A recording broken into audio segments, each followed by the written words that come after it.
Hello and namaskar सबैजनालाई म प्रज्ञा Neupane Nepali Women in Computing को co-advisor हाम्रो monthly NWIC Educate series को 4th session मा यहाँहरुलाई स्वागत छ सर्वप्रथम त यो सेसन को लागि आफ्नो बिजी स्केड्युल बाट सैटरडे मर्निङ और यूएस मा हुनुहुन्छ भने फ्राइडे इभिनिङ बाट थोरै टाइम निकालेर हामीसँग बिताउन आउनु भएकोमा धेरै धेरै धन्यवाद Also, if comfortable feel huncha bhane, I'd like to request everyone to please turn on your camera. है So, आज हामी youth and politics अर्थात् युवा र राजनीतिको बारेमा जानकारी लिनेछौँ। हामीसँग हाम्रो आजको स्पिकर हुनुहुन्छ रन्जु दर्शना। सेसन स्टार्ट गर्नुभन्दा अगाडि अलिकति NWIC को बारेमा कुरा गर्न चाहे। नेपाली वुमेन इन कम्प्युटिङ संसारभरि छरिएका र विभिन्न लेभलमा चाहे स्टुडेन्ट या प्रोफेसनल को रूपमा टेक्नोलोजीमा कुनै तरिकाले इन्भल्भ नेपाली वुमेनहरूको एउटा कम्युनिटी हो। टेक्नोलोजीमा आबद्ध नेपाली वुमेनलाई सपोर्ट, सेलिब्रेट र मोटिभेट गर्नु नै हाम्रो कम्युनिटीको मूल उद्देश्य रहेको छ। त्यसका साथै हामीले कम्प्युटिङमा आउन इच्छुक यङ नेपाली गर्ल्सहरूले पनि उनीहरूको लागि पनि एउटा कम्युनिटी छ है। There's a place to go and reach out for help and we are few but we are there भन्ने थाहा पाउन् भनेर पनि यो कम्युनिटी थालेका हौं। Apart from tech and non-tech sessions that we have been doing, NWIC Celebrate and NWIC Educate are two monthly series that we do on a regular basis. NWIC Celebrate मा चाहिँ we share and publish stories of powerful Nepali women in tech. यसका साथै NWIC Educate चाहिँ computing टेक्नोलोजीबाट अलि बाहिर आएर पूर्ण समाजसँग नै रिलेटेड विषयवस्तुका बारेमा पढ्ने, सिक्ने, सिकाउने एउटा एफर्ट हो। समाजमा भएका तर धेरै चर्चा नगरिएका विषयवस्तुमा त्यही विषयको कुनै एक्सपर्टलाई बोलाएर हामी केही कुराहरू सिक्छौं र अन्त्यमा छलफल पनि गर्छौं। पहिलाको तीनवटा सेसनमा हामीले diversity and inclusion, gender inequality, Nepali women and ल जस्ता विषयमा चर्चा गर्यौं। फर आवर फोर्थ सेसन हामी युथ एन्ड पोलिटिक्स को बारेमा रन्जु दर्शनाबाट केही सिक्दैछौं। Talking about Ranju, she is currently coordinator of Bagmati province and secretariat member of Bibekshil Saja party. Previously, she has worked as a telemarketer for a private institute and later as star campaigner in elections, lead campaigner, and also as media department head in different time frames. She was the third position holder, securing 23,439 votes in the mayoral election of Kathmandu Metropolitan City in 2017. She is also an advocate for mental health and has initiated Monday for Mental Health, which provides peer support and connects people with experts. She's an undergrad of development studies and currently pursuing a master's degree in political science. Besides politics, she is a freelance content writer, brand development consultant, and public speaking trainer. So you have हाम्रो speaker को बारेमा. Now, without further wasting your time, I would like to ask Ranju to unmute yourself and officially start the session. Also, quickly, we will have a question and answer and discussion round at the end. So please feel free to ask anything at the end to our speaker. Ranju, over to you now. Hi, everyone. Hi, Pragya. Thank you for this राम्रो introduction. अनि आज चाहिँ म youth in politics र women in politics नेपालको केसमा mainly त्यो विषयमा यहाँहरुसँग केही कुराकानीहरु गर्छु। अनि मलाई चाहिँ अझ यो सेसनहरु इन्ट्रेस्टिङ बनाउनको लागि चाहिँ यहाँहरुले के क्वेशन्सहरु सोधिदिनु भयो। सिम्पल होला, कम्प्लेक्स होला, कम्प्लेक्स भयो भने मैले अहिले भन्न नसकौला, तर I can get back to you again हैन। अरु मेरो एक्सपिरियन्सको बेसिसमा भयो भने मैले भन्न सकौला। सो वुमेन इन पोलिटिक्स र युथ इन पोलिटिक्सकै बेसी प्रश्नहरु आओस् भन्ने म अहिले चाहन्छु। अनि मेरै पार्टीसँग रिलेटेड पनि आओस् तर कम आओस्, किनभने मेरै पार्टीसँग रिलेटेड कुराहरु भन्नलाई चाहिँ आई हेभ अदर टाइम्स। अहिलेको लागि चाहिँ त्यो टपिकमै हामी बढी केन्द्रित हौं जस्तो लाग्छ। सो मैले सुरु गर्दाखेरि चाहिँ युथ इन पोलिटिक्सबाटै सुरु गर्छु र युथ इन पोलिटिक्स भनिरहँदाखेरि चाहिँ त्यसको बेस भनेको चाहिँ डेमोक्रेसी हो। मैले चाहिँ 2007 साल पछाडिको राजनीतिको एनालाइसिस गरेर यहाँहरुलाई युथ इन पोलिटिक्सको चाहिँ अवधारणा नेपालको केसमा के कस्तो थियो भन्ने कुराहरू चाहिँ चर्चा गर्छु। 2007 साल भनिरहँदाखेरि चाहिँ हामीले बिर्सिन नहुने पात्र भनेको बिपी कोइराला हो, जो चाहिँ आफ्नो युवा उमेरमै हुनुहुन्थ्यो भनौँ न।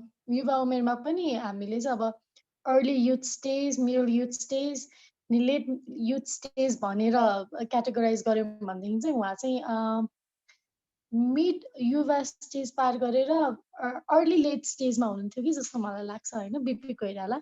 सो उहाँलाई हामीले युवा भनेर अहिले हेर्छौँ, तर उहाँको पार्टीमा चाहिँ राजनीतिमा युवा भन्यो भनेदेखि चाहिँ we will still see Sher Bahadur Deuba ji, we will still see all the कपाल फुलेको व्यक्तित्वहरू, त्यो पनि मेल मात्रै होइन। अनि उहाँहरूलाई प्रश्न सोध्यो भनेदेखि चाहिँ तपाईँहरू मलाई जे काम गर भन्नुहुन्छ म त्यही गर्छु, जुन युवाले गर्न सक्छ मैले गर्न सक्छु, मेरो मन बुढो भएको छैन, मेरो तन बुढो भएर मात्र हुन्छ त भन्ने चाहिँ एकदमै के भने त्यो इलोजिकल सेन्स नलाग्ने कुराहरू चाहिँ आइरहेको हुन्छ। तर यो कुराहरू चाहिँ समाजमा जे भए पनि यही नै हो, यिनीहरू नै हो भनेर स्थापना चाहिँ किन पनि भएको छ भनेदेखि चाहिँ युथ्सहरूसँग एनर्जी छ, तर पोलिटिक्समा लाग्नको लागि चाहिँ फिजिकल मेन्टल एनर्जी सँगसँगै चाहिँ रिसोर्सेस चाहिन्छ। त्यो रिसोर्सेस नभएको कारणले र त्यो रिसोर्सेस जेनेरेट गर्ने नेटवर्क नभएको कारणले चाहिँ अधिकांश युथ्सहरूले चाहिँ पोलिटिक्समा एकदम केन्द्रीकृत भएर लाग्न सकिरहेको छैन।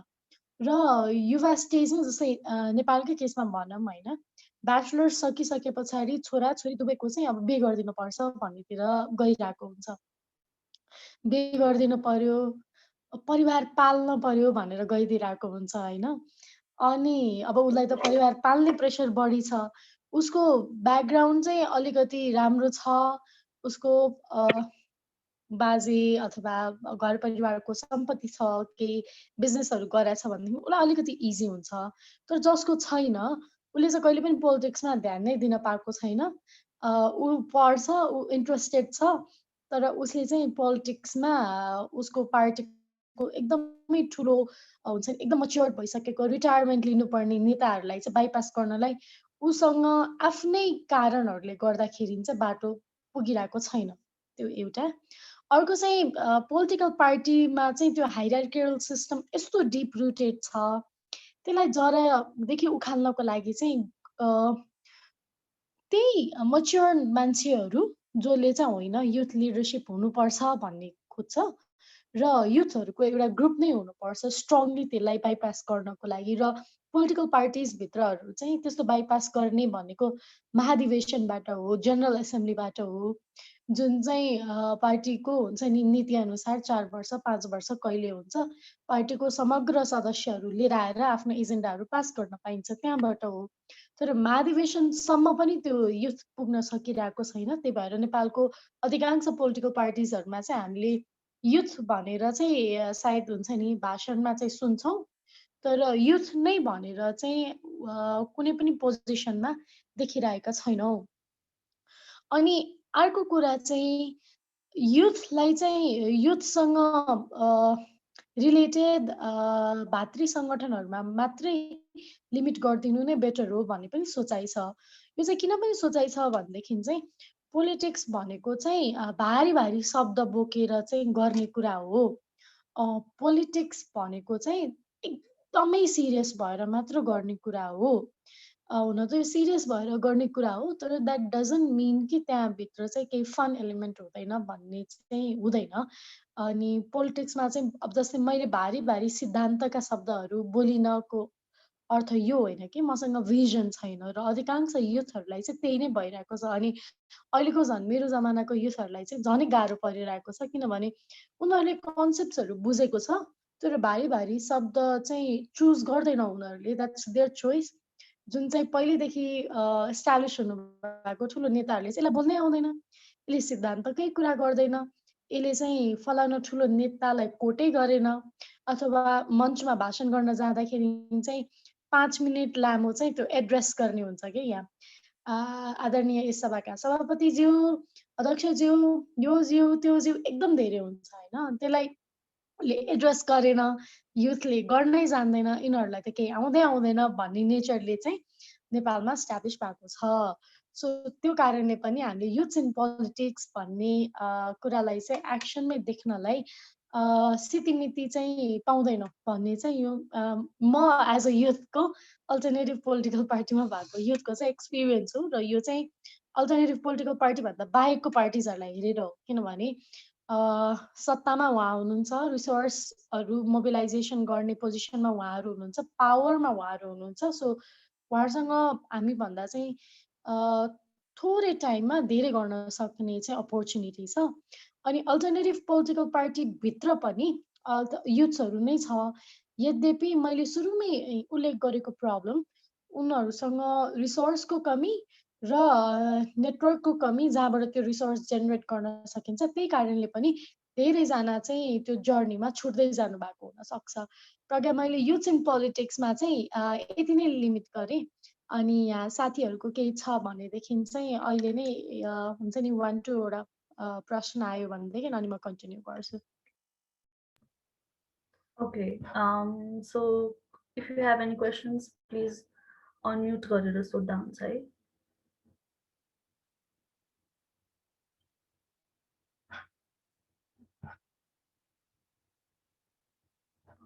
Alright. म मेरो क्वेसन एउटा सोधिहाल्छु है। So since you said youth in politics को यति नै गर्ने भनेर, so त्यहीसँग रिलेटेड है। यो पोलिटिक्समा जानको लागि चाहिँ educational background like political science अथवा पोलिटिक्ससँग रिलेटेड एजुकेसनल ब्याकग्राउन्ड हुन कतिको इम्पोर्टेन्ट छ? Thank you so much Pragya. So यसमा चाहिँ अब गन्से म डिप्लोमेटिक भएँ भनेर, तर यसमा चाहिँ म मेरो थट्स राख्छु है। फर्स्टमा चाहिँ we are complaining about the current education system होइन। यो एजुकेसन सिस्टमै भएन, यसले चाहिँ एउटा मान्छेलाई मान्छे बनाउँदैन होइन। यसले चाहिँ हुन्छ नि स्किल्ड भएको मान्छे बनाउँदैन भनेर वी आर कम्प्लेनिङ होइन। सेकेन्ड चाहिँ त्यही कम्प्लेन गरिरहेको एजुकेसन सिस्टमभित्रबाट पनि हामीलाई नेताहरू चाहियो जो चाहिँ एजुकेटेड होस्, डिग्री लिएको होस् भन्ने हामी कुरा गर्छौँ क्या। सो हाम्रै थट्स चाहिँ कस्तो कन्ट्राडिक्ट भएको थट्स छ त। मलाई चाहिँ के लाग्छ भनेदेखि यही नै एजुकेसन, यही नै डिग्री लिएरै आउनुपर्छ भन्ने चाहिँ होइन। यद्यपि पोलिटिक्सको बेसिक कुराहरू जस्तै ल मेकिङ, ल ड्राफ्ट गर्ने भने के हो, ल मेकिङ गर्ने भने के हो, अनि हुन्छ नि त्यो टेक्निकल कुराहरू हुन्छ क्या कति धेरै। अनि ब्युरोक्रेसी भनेको के हो, ब्युरोक्रेसी कसरी चल्छ, जस्ता समग्र कुराहरू चाहिँ बुझेर र पढेर चाहिँ उनीहरू आउनुपर्छ भन्ने चाहिँ मलाई लाग्छ। अनि यही कुरामा चाहिँ जस्तै हाम्रो नेपालमा त यो अर्बन एरियाज भन्दा त रुरल एरियाज नै धेरै छ होइन। अनि रुरल एरियाजको मान्छेहरू चाहिँ कति कति धेरैजना नेताहरू अहिले पनि देख्छु जसको चाहिँ फर्मल डिग्री छैन, तर उहाँहरूको चाहिँ लिडरसिप स्किल्स छ। उहाँहरूले चाहिँ ग्रासरुट लेभलमै त्यो हुन्छ नि मान्छेहरू मोबिलाइज गरेर विकासको कार्यक्रमहरू धेरै गर्नुभएको छ होइन। उहाँलाई भर्सेस यहाँको अर्बन एरियाको कोही डिग्री होल्डरलाई हेऱ्यो भनेदेखि हामीले कसलाई ठुलो भन्ने त, त्यो चाहिँ आइरहेको हुन्छ। So it's not only about education. Education लिनु र डिग्री लिनु इट्स गुड होइन, तर प्यारलली चाहिँ एजुकेसन सिस्टममै चेन्ज लिएर आउँदै जानु इज बेटर। मेरो लागि इम्पोर्टेन्ट चाहिँ त्यो नेताको चाहिँ अलिकति बढी मोरल इन्टेग्रिटी भ्याल्युज चाहिँ केमा डिपेन्ड छ भन्ने कुरा चाहिँ त्यो मलाई, मेरो लागि चाहिँ एकदम इन्ट्रेस्टको विषय हो होइन। किनभने हामीले पोलिटिकल साइन्सै पढ्दाखेरि पनि अहिले मोडर्न पोलिटिकल थ्योरिजहरूमा चाहिँ एकजना व्यक्ति कस्तो छ, उसको व्यक्तित्व कस्तो छ भन्नेले उसले के नीति नियम भोलि पर्सि बनाउँछ, उसको लिडरसिप ट्रेट्सहरू कस्तो हुँदै जान्छ भन्ने कुरा चाहिँ डिफाइन पनि गर्छ। सो उसको भ्याल्युजहरू के हो भन्ने कुरा चाहिँ पहिला बुझ्ने होइन। अनि अर्को कुरा चाहिँ राजनीति भन्दा बाहेक कुनै दिन राजनीति उसले गर्न पाएन भनेदेखि त्यो मान्छेले अरू के गर्न सक्छ त? सो राजनीति मात्रै हो भनेदेखि चाहिँ देयर आर हाई चान्सेस ऊ एकदम अन्धभक्त भएर त्यहाँ एकदम घोडाको ताल गरेर लागिरहने र अरू केही पनि दायाँ बायाँ नगर्ने होइन। उसको स्किल्सहरू हुँदैन, उसको रिसोर्स अर्निङ ब्याकग्राउन्ड हुँदैन। तर राजनीतिभन्दा बाहेक पनि उसले केही सिकेको छ। मेबी राजनीतिभन्दा बाहेक ऊ एउटा इलेक्ट्रिसियन or maybe ऊ हुन्छ नि एउटा कुनै प्रोफेसनमा छ भनेदेखि चाहिँ that would make it more easier जस्तो लाग्छ. So to sum up my thing, education हुँदाखेरि राम्रो, तर कस्तो एजुकेसन भन्ने कुरा we have not defined के. हामीले चाहिँ अब जस्तो एजुकेसन पढेर नै आउन पर्छ, फर्मल इन्स्टिट्युसनभित्र पस्नुपर्छ भन्ने हो भनेदेखि त्यही भन्नु पर्यो होइन. अदरवाइज राजनीतिभित्र आउनको लागि केही लिडरसिप स्किल्सहरू हुनुपर्छ भन्ने हो भनेदेखि चाहिँ अहिले त हामीले त्यो गरेका छैनौँ. तर आई नो फ्रान्सको पेरिसमा चाहिँ 2वटा इन्स्टिट्युसन छ यस्तै जहाँबाट चाहिँ लिडर्सहरू प्रड्युस हुन्छ भन्दो रहेछ के. आई थिङ्क एउटा चाहिँ एना हो, अर्को चाहिँ सेन्स पो हो जस्तो मलाई लाग्छ. अनि फ्रान्सको चाहिँ एक्जिक्युटिभ हेड्सहरू प्राय सबै त्यही इन्स्टिट्युसनबाट चाहिँ पास आउट्सहरू हुनुहुँदो रहेछ क्या. सो त्यो इन्स्टिट्युसनले पढाउने सिकाउने नै त्यस्तो. सो त्यसको लिगेसी नै के बनेको रहेछ भनेदेखि चाहिँ यहाँबाट पास आउट हुनेहरूले चाहिँ कुनै न कुनै क्षेत्रमा चाहिँ लिड गर्छ भन्ने बनेको छ होइन. So maybe we can do something like that. अनि हामीले चाहिँ देशमै एउटा त्यस्तै इन्स्टिट्युसन खोल्न नसके पनि पोलिटिकल पार्टिजभित्र चाहिँ खोल्न सक्छ कि. पोलिटिकल पार्टिजहरूले त अब प्रशिक्षण कार्यक्रम भनेर भन्छ नि त. सो त्यहीँभित्र चाहिँ उनीहरूले सबै सम्पूर्ण लिडर्सहरूलाई चाहिँ आफ्नो स्ट्रक्चर वाइज चाहिँ बेसिक कुराहरू सिकायो भनेदेखि अहिले हामीले फेस गरिरहेको जस्तै एकदम ननसेन्स कुराहरू, एकदमै अनप्रोफेसनल, त्यत्रो ठुलो एमपिजहरू भएर पनि अनप्रोफेसनल जस्तो कतिचोटि देखिनुहुन्छ उहाँहरू, त्यो कुराहरू चाहिँ हट्दै जान्थ्यो जस्तो लाग्छ प्रज्ञा. Yeah, that was really good. Thank you for that answer. Ani, I think हाम्रो audience-बाट एकजनाले क्वेसन राख्नुभएको छ प्रशान्तजीले, अर्ली मिड लेट युथको रेन्ज चाहिँ के हुन्छ होला? सो यो चाहिँ हामीले भन्नाले चाहिँ लबाट नै लले युएनले डिफाइन गरेर हुन्छ होइन. टाइमले चेन्ज पनि गरेर हुन्छ. 18 वर्षदेखि 40 वर्षसम्मको भनेर हामीले पहिला बुझ्थ्यौँ. अहिले चाहिँ 18 देखि 35 सम्म भनेर चाहिँ मिलाएको छ जस्तो मलाई लाग्छ. सो डिफाइन्ड भनेर एक्ज्याक्टली हुँदैन, तर हामीले जेनरली बुझ्दाखेरि व्यवहार गर्दाखेरि चाहिँ 18 देखि 40 45 सम्म भनेर बुझ्छ. तर 40 कटे पछाडि चाहिँ where no longer in the youth age भनेर बुझ्छ. So I think early mid र लेट चाहिँ त्यही बिचको क्यालकुलेसन्स गर्नुपर्छ होला. Okay, thank you. So let's continue होइन. अनि अरू क्वेसनहरू आयो भने we will address them last one, right? हुन्छ, स्योर. सो युथ इन पोलिटिक्सको धागो चाहिँ त्यहाँबाट छुट्दै आएको. त्यहाँबाट एज एन एउटा चाहिँ नेपाली समाजमा चाहिँ युथको जिम्मेवारी बढी, उसले चाहिँ घर परिवार सबै सम्हाल्न पर्छ भन्ने एउटा कन्सेप्ट छ नि त. यहाँनिर चाहिँ के पनि हो भनेदेखि अहिलेसम्म बुवा आमाले सन्तान जन्माएदेखि चाहिँ हामीले यसलाई यत्रो हुर्कायौँ, अब यसले हामीलाई पाल्छ भन्ने त्यो एउटा हुन्छ नि. I don't know if you guys say त्यसलाई रेस्पोन्सिबिलिटी अर प्रेसर दुवै वेमा हेर्न सकिन्छ होइन. अलिकति बढी चाहिँ प्रेसराइज पनि गरिरहेको हुन्छ. अनि यसमा चाहिँ अब युथ इन पोलिटिक्समा चाहिँ दुवै मेन र वुमेन दुवैको कन्टेक्समा हामीले हेर्न सकिन्छ. मेन आउन नसक्ने चाहिँ अझ धेरै प्याट्रिआर्कीको कारणले हो. मेन नै प्याट्रिआर्कीको कारणले आउन सक्दैन, किनभने मेनलाई चाहिँ तिमीले स्वास्नी पाल्न पर्छ, तिमीले बच्चा बच्ची पाल्न पर्छ भनेर उसलाई खोपरिदिएको छ नि त होइन. सो मेनलाई चाहिँ काम गर्नुपर्छ धेरै भन्ने कारणले चाहिँ उसले आउन नपाउने भयो. अनि वुमेनलाई चाहिँ तिमीले घर सम्हाल्ने नै तिमी हो, तिमी भएन भने त बच्चा बच्ची त हुर्किँदैनन्, बच्चा बच्ची त जानै सक्दैनन् भन्ने कन्सेप्टले चाहिँ वुमेन आउन नसक्ने भयो. सो युथभित्र पनि मेन एन्ड वुमेन आउन नसक्नेमा चाहिँ प्याट्रिआर्कीकै एकदमै ठुलो देन छ. सो मैले प्याट्रिआर्की कुरा यहाँ राखेर अब वुमेन इन पोलिटिक्ससम्म चाहिँ गएँ है. सो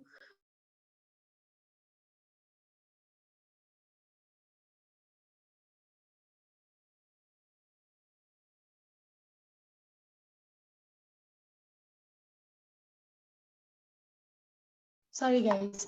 सो वुमेन इन पोलिटिक्समा चाहिँ तपाईँहरूले योगमाया न्यौपाने भन्ने नाम सुन्नु भएको छ कतिले? आई डोन्ट नो सुन्नु भएको छ कि छैन. सुन्नु भएको छ भने जस्ट मलाई हेड्स अप मात्र दिनु होला है. ओके सो मैले चाहिँ योगमाया न्यौपानेलाई कोट गर्नुको कारण चाहिँ मेरो वान अफ द इन्सपिरेसन्समा चाहिँ योगमाया न्यौपाने हो कि योगमाया न्यौपाने चाहिँ राणा कालमा राणा काल भनेको अब यस्तो काल हो जहाँनिर राणाभन्दा बाहेक अरू कसैले बढी बोल्न थाल्यो भनेदेखि चाहिँ अब उसलाई आफ्नो बाटोबाट हटाइदिने हुन्छ नि कसरी चुप लगाइदिने सबै मेजर्सहरू अप्नाउने हामीले साउथ इन्डियन मुभीमा कहिलेकाहीँ देख्छौँ त्यस्तै गरिदिने बेला हो त्यो बेलामा चाहिँ सती प्रथा थियो भन्ने पनि यहाँहरूलाई थाहा छ होला इट्स लाइक 100 इयर्स ब्याककै कुरा हो होइन सती प्रथामा चाहिँ कस्तो हुन्थ्यो भनेदेखि सबै नेपालभरि हुँदैन थियो तर नेपालको कति पार्ट्समा त्यो हुन्थ्यो सती प्रथामा चाहिँ आफ्नो श्रीमान मरिसके पछाडि चाहिँ श्रीमतीलाई चाहिँ जबरजस्ती नै श्रीमानको लासमाथि जिउँदै जलाइन्थ्यो कि अनि अन टप अफ द्याट पञ्चेबाजा बजाइन्थ्यो सो द्याट त्यो वुमेनले चिच्चाको कराको नसुन्नियोस् भनेर मलाई चाहिँ नेपालमा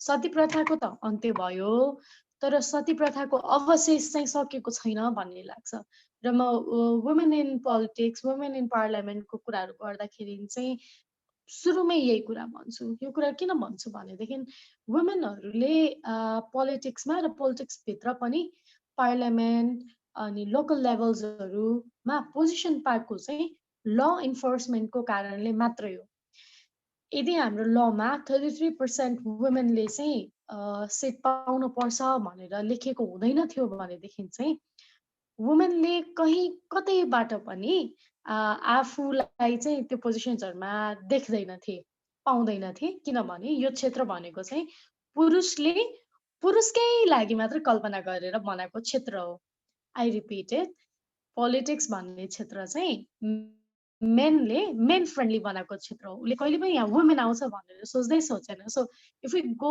ब्याक टु 5th सेन्चुरी ग्रिकबाट हामीले चाहिँ डेमोक्रेसीको अभ्यास सुरु भयो भनेर भन्छौँ होइन ग्रिसबाट अनि त्यहाँ चाहिँ डेमोक्रेसी सुरु भयो भनेर भन्छ अनि त्यहाँ चाहिँ अब पहिलाको त्यो हुँदाखाँदाको ग्रुपहरूले चाहिँ सामान्य मान्छेहरूलाई चाहिँ भोट गर्न चुज गर्न सक्ने हुन्छ नि राइट्स दिए भन्छौँ होइन तर कसलाई दिए भनेदेखि चाहिँ मेनलाई मात्र दिए सो इभन डेमोक्रेसीभित्र पनि डेमोक्रेसी फुल रूपले आएको छैन क्या मेनलाई दिए अनि धेरै वर्षपछि बिस्तारै बिस्तारै वुमेनलाई दिएको हो कि सो नेपालकै केसमा पनि फर्स्ट टाइम चाहिँ फर्स्ट इलेक्सन्स चाहिँ डाँडाहरूकै कालमा भएको छ लोकल लेभलको इलेक्सन्स होइन अनि त्यहाँ चाहिँ आई बिलिभ साहना प्रधानले महिलाहरू पनि हुनुपर्छ इलेक्सनमा पोजिसनमा भनेर बिन्ती पत्र चढाइसके पछाडि मात्रै ल महिलालाई पनि राख्ने भनेर भनेको हो अनि then for the first time elect भएको एकजना महिला लोकल लेभलमा है अनि राणाहरूकै कालदेखि चाहिँ नेपालमा चाहिँ महिलाहरूलाई राख्दै नराख्ने भनेर चाहिँ एक्ज्याक्ट कोड चाहिँ कहिले भएको छैन कुनै पनि लमा तर महिलाहरूलाई अलिकति बढी प्रोत्साहन गरौँ न त हेल्प गरौँ न त भन्ने जस्तो पनि कुरा भएको छैन अनि पहिल्यैदेखि चाहिँ नेपालको लहरूमा चाहिँ कहिले 5% महिला चाहिँ क्यान्डिडेट हुनै पर्ने कहिले चाहिँ 33% क्यान्डिडेट हुनै पर्ने 33% सिट हुनै पर्ने भन्ने जस्ता लजहरूले चाहिँ नेपालमा वुमेनको सिट सुरक्षित गरेको मैले तपाईँहरूलाई चाहिँ यो सेसन पछाडि चाहिँ कुन कन्स्टिट्युसनमा चाहिँ कति पर्सेन्ट दिनुपर्छ भनेर लेखेको कुरा चाहिँ I can send it to you अनि अर्को कुरा चाहिँ 2052बाट हामीले चाहिँ नेपालमा जनयुद्ध सुरु भयो भनेर भन्छौँ माओवादीको होइन अनि माओवादीको जनयुद्ध चाहिँ अब त्यो चाहिँ नेगेटिभ एस्पेक्ट पनि छ त्यसको केही पोजिटिभ एस्पेक्टहरू पनि छ म त्यो भित्र डिटेलमा जान चाहिनँ तर वुमेन इन पोलिटिक्सको केसमा चाहिँ त्यो one of the most significant events हो किनभने माओवादीको त्यो लडाइँमा त्यो हतियार बोकेर हिँड्ने लडाइँमा चाहिँ 50% कम्ब्याट चाहिँ वुमेन थियो भनेर उहाँहरूले नै क्लेम गर्नुहुन्छ कि so for the first time Nepal जस्तो देशमा जहाँ महिलालाई चाहिँ धेरै क्षेत्रमा अझ तराईका कतिपय भेगमा त अहिले पनि घुम्टो राख्नै पर्छ भन्ने छ नि त घुम्टो राख्नै पर्छ अनि हेर्न हुँदैन, शिर निहुराएर हिँड्नुपर्छ। अब त्यो उहाँहरूको कल्चर हो। मैले उहाँहरूको कल्चरलाई हुन्छ नि धेरै नबुझिकन कटाक्ष गर्दिनँ, तर शिर चाहिँ निहुराएरै बसिरहनुपर्छ भन्ने कुराहरू अझै पनि भएको क्षेत्रमा चाहिँ त्यही क्षेत्रका अलिअलि अरू भेगका अलिअलि गरेर महिलाहरूलाई चाहिँ हतियारै बोकेर हिँडाएको र महिलाहरू हतियारै बोकेर त्यो वार फ्रन्टमा काम गरेको चाहिँ 52 देखि 63 सम्म जनयुद्धको बेलामा हो। र त्यो सिग्निफिकेन्सलाई हामीले चाहिँ 2063 सालको इन्टरिम कन्स्टिट्युसनमा पनि भेट्न सक्छौँ। 2063 सालको अन्तरिम संविधान भनेको चाहिँ वान अफ द प्रोग्रेसिभ संविधान मध्येमै पर्छ नेपालको केसमा। किनभने त्यहाँनिर आमाको नाममा नागरिकता दिने भन्ने कुरा फर द फर्स्ट टाइम आएको हो। आमाको नाममा नागरिकता दिन पाउनुपर्छ भनेर, अनि 33% वुमेनको चाहिँ रिजर्भेसन हुनुपर्छ भन्ने कुरा पनि फर्स्ट टाइम निस्केको हो। त्योभन्दा अगाडि निस्केको थिएन। त्योभन्दा अगाडि अलिअलि चाहिँ आउँथ्यो, तर हुन्छ नि त्यस्तो स्ट्रङली चाहिँ निस्केको थिएन। सो माओवादीको आन्दोलनको एउटा पोजिटिभ एस्पेक्ट वुमेन इन पोलिटिक्समा चाहिँ उहाँहरू हतियारै बोकेर निस्किनु भएको भन्ने पनि छ। र अर्को चाहिँ 63-64मा इलेक्सन्स भयो, अनि त्यो चाहिँ पहिलो संविधान सभाको इलेक्सन भयो जहाँबाट हामीले संविधान पाएनौँ। 70मा दोस्रो संविधान सभाको इलेक्सन्स भयो, बल्ल 72मा हामीले गएर इलेक्सन्समा संविधान पायौँ होइन। तर 64 सालको संविधान सभा बनिसके पछाडि चाहिँ अब हामी सबैलाई 601 जना सभासद भन्ने त धेरै याद होला। 601 जनामा चाहिँ 33% भन्दा निकै नै बढी, अहिले एक्ज्याक्ट यति पर्सेन्ट भन्न सक्दैन, तर 33% भन्दा चाहिँ बढी त्यो वुमेनहरू हुनुहुन्थ्यो कि। सो कति वुमेनहरू चाहिँ कोही मेल हुन्छ नि पोलिटिसियनसँग रिलेटेड हुनुहुन्थ्यो, फ्यामिली मेम्बर्स हुनुहुन्थ्यो, कति हुनुहुन्न थियो, कति इन्डिपेन्डेन्ट स्ट्रगल गरेर आउनु भएको थियो, यस्तै चलिरहेको थियो। तर हाम्रो मेन स्ट्रिम मिडियाजले चाहिँ के लेख्दिन थाल्यो भनेदेखि औठा छाप महिलाहरू संविधान सभामा, चुरापोते लागेकाहरू संविधान सभामा, इनफ्याक्ट त्यति मात्र नभएर कार्टुन्सहरू बन्न थाल्यो। मेल नेताहरूको चाहिँ चुरापोते लाएर केही गर्न नसकेको, पेटिकोट लाएर केही गर्न नसकेको जस्तो गरी। अनि चाहिँ यसले के स्ट्याब्लिस गर्दै थियो भनेदेखि चाहिँ यो महिलाहरू उसै त औठा छाप छन्, हाम्रो ट्याक्स मनी खान आए, यिनीहरूले गर्दा संविधान नबन्न थाल्यो भन्ने बन्न थाल्यो। कोही कोही महिला रिलेटेड पनि थिए होलान्, त्यसलाई अपवाद मानौ, सबै महिला रिलेटेड थिए भनेर लेख्न मिल्दैन नि त। अनि कोही चाहिँ ठुलै महिला पोलिटिसियन हुनुहुन्थ्यो होला, त्यो ठुलो महिला पोलिटिसियनसँग चाहिँ रिलेटेड त अर्को पुरुष हुनुहुन्थ्यो होला, त्यसरी त कहिले पनि आएन होइन। सो त्यो रिलेटेड भनेर आउनै पर्ने हो त। कोही पनि फिमेलको पोजिसन चाहिँ मेल भएन भनेदेखि चाहिँ हुँदैन त। ऊ कसैको श्रीमती, कसैको आमा, कसैको आमाजु नन्द मात्रै हो त भन्ने प्रश्न चाहिँ त्यहाँबाट खडा हुँदै थियो। र म दोस्रो संविधान सभाबाट त्यो निस्केका कुराहरूले चाहिँ एटलिस्ट मलाई पनि कतै न कतै हिट गरेको हुनुपर्छ जस्तो लाग्छ। म धेरै सानै भए तापनि त्यहाँबाट निस्केका कुराहरूले। दोस्रो संविधान सभा भनेको चाहिँ नेपालको हकमा अहिलेसम्म सबैभन्दा बढी वुमेन रिप्रेजेन्टेसन भएको संविधान सभाको हल हो कि। अनि त्यहाँ चाहिँ एकजना नोटेबल मान्छे हुनुहुन्छ शान्ता चौधरी, उहाँको विषयमा यहाँहरूले सुन्नु भएको छ कि छैन, तर उहाँको सानो स्टोरी चाहिँ म यहाँलाई सुनाउँछु। सो उहाँ चाहिँ ग्रासरुट मोबिलाइजेसनहरू गर्न सक्ने, सबै गर्न सक्ने, तर इलिटरेट हुनुहुन्थ्यो, लिटरली इलिटरेट। त्यो क ख ग घ अक्षर पनि नचिन्ने हुनुहुन्थ्यो। उहाँले अपर्च्युनिटी पाउनु भएन होला, उहाँले चिन्नु भएन होला, तर उहाँको केही लिडरसिप गुण थियो होला, त उहाँ त्यो पोजिसनमा आइपुग्नु भयो। अब उहाँलाई चाहिँ त्यहाँनिर अब लहरू पढ्न लाउने, पढेको उहाँले बुझ्ने तर पढ्न नसक्ने, पढ्न लाउने, साइन गर्नु भन्ने, त्यहाँ जे एउटा एमपीले गर्नुपर्छ सबै गर्न लाउने, तर उहाँलाई गाह्रो हुने। सुरुको उहाँको त्यो फेज थियो होइन। उहाँले चाहिँ अब म आफै पढ्न थाल्छु नि त, अब मैले त पढ्न पाइनँ त्यो बेलामा, अब म पढ्न थाल्छु भनेर आफ्नो बच्चा बच्चीसँग 1 क्लास 2 क्लास हुँदै हुँदै पढ्नु भएको। So at the end of संविधान सभा सुरुमा चाहिँ उहाँ कुनै पनि ल ड्राफ्ट गरेको कुरा पढ्न नसक्ने अवस्थामा हुनुहुन्थ्यो। त्यस पछाडि चाहिँ संविधान सभाको एन्डतिर एकजना अर्को नेताले चाहिँ शान्ताजी मलाई एउटा यो लको ड्राफ्ट दिनुहोस् न तपाईँको कमिटीको भन्दाखेरि चाहिँ मेरो इमेल एड्रेस यो हो, म तपाईँले मलाई इमेल गरेर माग्नु होला, म तपाईँलाई मेल गरिदिन्छु भन्ने पोजिसनसम्म उहाँ पुग्नु भयो। उहाँले आफूलाई चाहिँ हुन्छ नि स्किल अप गरे हो होइन। अनि त्यो हामीले चाहिँ जो वुमेन पोलिटिसियन्सहरू हुनुहुन्छ, इभन मेन पनि हुनुहुन्छ होला, इभन अन्य लिङ्गीको पनि हुनुहुन्छ होला, जोसँग लिडरसिप स्किल्स छ तर जसले एजुकेसन पाउनु भएन, उहाँहरूलाई हामी त्यसरी हेल्प गर्न सक्छौँ, दिन सक्छौँ। त्यो चाहिँ एक्सटर्नल फोर्सेसबाट दिन सक्ने हेल्प हो। सो शान्ता चौधरी भनेको चाहिँ मैले कहिले पनि नबिर्सने नाम हो।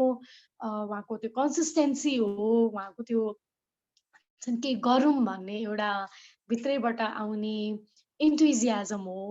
वुमेन इन पोलिटिक्समा बिर्सिन नहुने एउटा इन्ट्रेस्टिङ नाम चाहिँ शान्ता चौधरी पनि हो।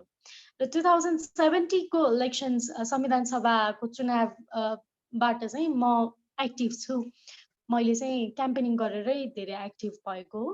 र 2070 को इलेक्सन्समा चाहिँ के भयो भनेदेखि लबाट चाहिँ अब 33% चाहिँ सिट सुनिश्चित गर्ने भन्यो। सो पोलिटिकल पार्टिजहरूले चाहिँ कसरी सिट सुनिश्चित गर्दिन थाल्यो भनेदेखि उहाँहरूको नाम चाहिँ समानुपातिकको लिस्टमा राखेर सुनिश्चित गर्दिन थाल्यो। द्याट इज उहाँहरूले चाहिँ डिरेक्ट इलेक्सन्स नलड्ने, डिरेक्ट फाइट नगर्ने। सो हाम्रो चाहिँ तपाईँहरूलाई बुझौँ, इलेक्टोरल सिस्टम चाहिँ मिक्स्ड छ कि।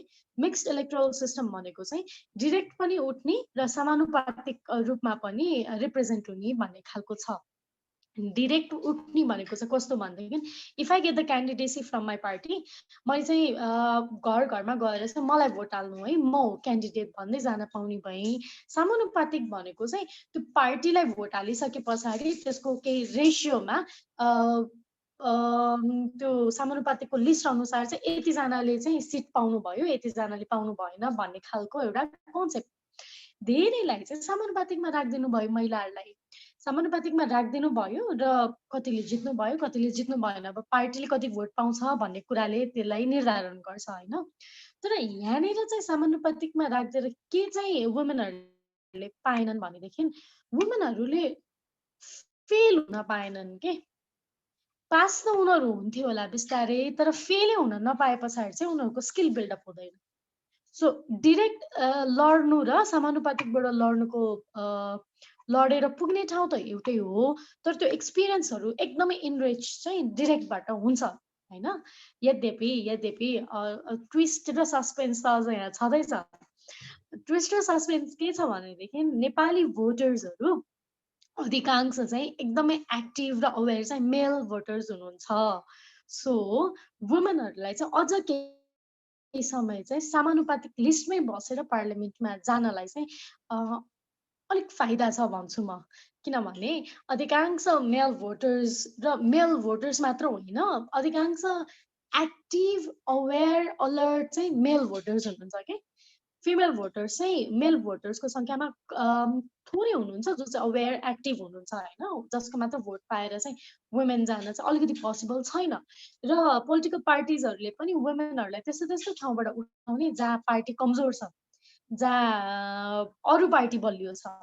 किनभने अब न्युजहरूले त लेखिदिन्छन्, न्युजहरूले लेखिदिँदाखेरि त भन्न पर्यो हामीले त उठाएकै उहाँले जित्नु भएन भनेर। सो कमजोर भएको कन्स्टिट्युएन्सीबाट चाहिँ उठाइदिन्छ। सो पार्लियामेन्टमै पुग्नको लागि एकदम फाइदाजनक वे भनेको चाहिँ समानुपातिकबाट हो वुमेनहरूको लागि। मेनहरू चाहिँ अलिक बढी एक्टिभ भएर 2070 कै इलेक्सन्स दोस्रो संविधान सभाको चुनावमा चाहिँ 64 को भन्दा कम वुमेनहरू हुन थाल्नुभयो। अनि 72 सालको संविधानले त अब 33% हरेक ठाउँमा सुनिश्चित गर्ने भन्यो। त्यस पछाडि अझ इन्ट्रेस्टिङ चाहिँ यो लोकल लेभलमा चाहिँ हामीले सबैभन्दा प्राउड भनेर सबै ठाउँमा ब्र्याग गर्छौँ होइन, ब्र्याग गर्नुपर्ने कुरा पनि हो। 40.6% चाहिँ वुमेन रिप्रेजेन्टेसन छ क्या लोकल लेभलमा। अनि यो लोकल लेभलमा हुनेको पनि अब स्टोरी चाहिँ बिहाइन्ड द सिनको स्टोरी चाहिँ इन्ट्रेस्टिङ छ। यो चाहिँ इलेक्टोरल लबाट आएको कुरा हो, इलेक्सन्स कमिसनबाट होइन मेनली। तर इलेक्सन कमिसन भित्र पनि यो ल चाहिँ एकदमै सटल वेमा इन्स्टल गरिदिने काम चाहिँ एकजना वुमेन ब्युरोक्राटको थियो। उहाँलाई ल बनाउन दियो। उहाँले चाहिँ आफ्नो बुद्धि विवेक लाएर चाहिँ वुमेनहरूको चाहिँ सिट यसरी सुनिश्चित गर्नुपर्छ भनेर राखिदिनु भयो। जस्तै तपाईँलाई क्लियर कुरा चाहिँ कुनै पनि पालिकाको प्रमुख वा उपप्रमुख चाहिँ दुईटा फरक लिङ्गीको हुनुपर्छ कि। जस्तै मेयर फिमेल भयो भने उपमेयर चाहिँ मेल, अथवा मेयर फिमेल भयो भने उपमेयर पनि फिमेल हुन पाइयो होइन। तर एकजना मेल हुनुहुन्छ भनेदेखि चाहिँ अर्को चाहिँ फिमेल हुनै पर्यो भन्ने छ। अनि वडाहरूमा चाहिँ कम्तीमा वडामा चाहिँ 5 जनाको टिम हुन्छ, एकजना अध्यक्ष, अर्को 4 जना चाहिँ सदस्य, कम्तीमा 2 जना महिला हुनुपर्छ। 2 जना महिला पनि मार्जिनलाइज्ड कम्युनिटीबाट भनेर छ। सो यो भएको भएर चाहिँ नेपालको लोकल लेभल्समा चाहिँ 40.6% वुमेन रिप्रेजेन्टेसन छ। अब 40.6 भन्दाखेरि त हामीलाई एकदम वाउ भन्ने लाग्छ। तर वडाको हकमा भन्ने हो भनेदेखि चाहिँ वडा सदस्यको एकदम धेरै पावर हुँदैन। सो वडा सदस्यले चाहिँ वडा अध्यक्षले गरेको कामलाई फेसिलिटेट गर्ने हो, तर पावर चाहिँ एक्ज्याक्टली धेरै हुँदैन। यद्यपि अन द ब्राइटर साइड उहाँहरू सिस्टमभित्र त पस्नु भयो नि त। सो नाउ दे नो कि कसरी काम हुन्छ। प्र्याक्टिस गर्न पाउनु भनेको पनि ठुलो हो। सो सिस्टमभित्र पस्न पाउनु भएको छ। अनि मेयर र उपमेयरको केसमा चाहिँ एउटा न्यारेटिभ के सेटअप फेरि यो मेनस्ट्रिम पार्टिजहरूले गरिदिएको छ भनेदेखि चाहिँ मेयर भनेको पुरुषको पोजिसन हो र उपमेयर भनेको वुमेनको पोजिसन हो भनेर चाहिँ न्यारेटिभ सेट चाहिँ गरिरहेछ, जुन ब्रेक गर्नलाई चाहिँ हामीले ट्राई चाहिँ गरिरहेछौँ होइन। यद्यपि ब्राइटर साइडमा चाहिँ फेरि पनि पहिला त कुनै पोजिसनै पाएको थिएन। सो एटलिस्ट अहिले एक्सर्साइज त गर्न पाइरहेछ नि त। उपमेयर चाहिँ 90% भन्दा बढी फिमेल छ क्या नेपालको केसमा। अनि मेयर चाहिँ मेल नै हुनुहुन्छ, त्यो न्यारेटिभ सेट भएकै कारणले हो। सो 33% रिजर्भेसनले गर्दाखेरि हाम्रो कन्ट्रीमा चाहिँ पोजिसन वाइज नै वुमेनहरू हामीले धेरै देख्न सकेका छौँ। यो कहिलेकाहीँ चाहिँ अब के कुरा उठ्छ भनेदेखि चाहिँ होइन 50-50 गरौँ, 33% भन्ने हटाउँ, 50-50 हुनैपर्छ भनेर भन्नुहुन्छ धेरैजनाले। त्यो भन्नु त एकदमै सही हो, तर त्यो हटाउँ भनेर चाहिँ नभनौँ। त्यो हटाउँ भन्ने बेला अहिले आएको छैन होइन। जबसम्म एकदम नेचुरली अथवा जबसम्म 33% हुँदै हुँदै त्यसको बेसिसमा 50% पुग्दैन अथवा 50 भन्दा बढी % वुमेनहरूको पार्टिसिपेसन पुग्दैन, तबसम्म चाहिँ त्यो ल हटाउँ भन्न चाहिँ हामी सेफ छैनौँ यो रिप्रेजेन्टेसनको हिसाबले। र अहिलेको केसमा 33% ठ्याक्क पुगेको छैन हाम्रो यो पार्लियामेन्टमा होइन। 32 समथिङ छ। यद्यपि 32 समथिङ भित्र पनि एकदमै स्ट्रङली ओपिनियन राख्न सक्ने मान्छेहरू, सांसदहरू फिमेलहरू हुनुहुन्छ। त्यो सँगसँगै चाहिँ आमाको नाममा नागरिकता दिनुपर्छ भनेर बोल्ने मेनहरू पनि हुनुहुन्छ। सो फेमिनिस्ट मेन पनि हुनुहुन्छ, फेमिनिस्ट फिमेल पनि हुनुहुन्छ, जसले चाहिँ अब केही होपफुल साइड्सहरू चाहिँ दिएको छ। र लास्टमा चाहिँ म आमाको नाममा नागरिकताको विषयमा थोरै भन्छु यहाँ चाहिँ किन समस्या हो भन्ने कुरा। सो नेपालमा चाहिँ कस्तो हुन्छ भनेदेखि म नागरिकता बनाउन गएँ र मेरो बुवाको नागरिकता लिएर गएँ भनेदेखि चाहिँ सरासर जिल्ला कार्यालयले चाहिँ मलाई नागरिकता दिन्छ। तर मैले आमाको नागरिकता लिएर गएँ भनेदेखि चाहिँ मलाई इन्टरोगेट गर्छ कि तिम्रो बुवा खै, तिम्रो बुवा कहाँ हुनुहुन्छ, तिम्रो बुवा किन हुनुहुन्न, तिम्रो बुवा कहिले जानुभयो, एभ्रिथिङ गर्छ। अनि हाम्रो फाइट चाहिँ मुख्य गरी सिङ्गल मदर्सहरूको लागि हो, मुख्य गरी सिङ्गल मदर्सहरूको लागि हो, जसलाई चाहिँ अब पतिसँग कुनै सम्बन्धै छैन भनेदेखि मैले किन उसको आइडेन्टिटी अझै पनि लिइरहनु पर्यो, मैले किन उसको आइडेन्टिटी अझै पनि लिएर मेरो बच्चाबच्चीलाई चिनाउनु पर्यो, जबकि बच्चा हुर्काउने पढाउने सबै स्ट्रगल मेरो छ भनेदेखि why should he come in between भन्ने प्रश्न छ कि। अनि बुवाको नाममा नागरिकता बनाउन जाँदाखेरि चाहिँ आमा खै भनेर किन प्रश्न नसोध्ने, आमा खै भनेर प्रश्न सोधिदियो भने मात्रै पनि त हुन्छ नि दुवैलाई बराबरीको दर्जा दिएको अथवा आमाको पनि स्पेस छ भन्ने कुरा बुझिन्छ भन्ने कुरा हाम्रो फाइट हो, निरन्तरको फाइट हो। अहिले चाहिँ नेपालको संविधानमा हेर्नुभयो भनेदेखि चाहिँ तपाईँले आमाको नाममा पनि नागरिकता पाउने भन्ने क्लज चाहिँ देख्नुहुन्छ, तर त्यहीभित्र कति धेरै इफहरू छ कि इफ एन्ड बटहरू छ कि जसले चाहिँ आमाको नाममा नागरिकता पाउनको लागि चाहिँ सजिलो बाटो चाहिँ दिएको छैन। सो मैले चाहिँ मेरो कुराहरू यहीँनिर राखेँ। अब मलाई तपाईँहरूले प्रश्नहरू सोधिदिनु भयो भनेदेखि चाहिँ मैले अझ भन्ने थिएँ। Thank you. Thank you Ranju, एकदमै इन्साइटफुल थियो है सबै कुरा। I was really happy that you shared everything. अनि सो हाम्रो पार्टिसिपेन्ट्सहरूबाट कसैको केही क्वेसन छ भने please feel free to unmute yourself and ask, or च्याटमा राख्नु भए पनि हुन्छ है।